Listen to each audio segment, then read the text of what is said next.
Hyderabad court, there is a massive police deployment that is being done by the Hyderabad court and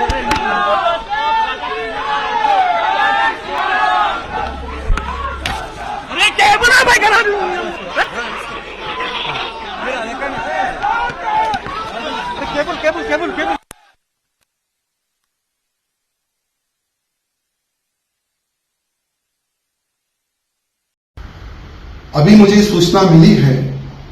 कि आज या नहीं तो शाम में या नहीं तो अर्ली मॉर्निंग पुराने केसों को जोड़कर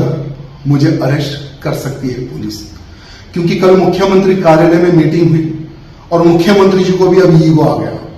कि किसी भी हालत में राजा सिंह को जेल में डाला जाए, या तड़ीपार किया जाए या पीडीआर डालकर उसको जेल में रखा जाए, ऐसी योजना चल रही है बोलकर मुझे इंटीमेशन आया।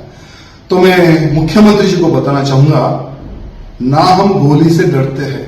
ना हम फांसी से डरते हैं और ना ही हम जेल से डरते हैं। धर्म युद्ध है, कोई हमारे भगवान को गाली दे ये हमें बर्दाश्त नहीं,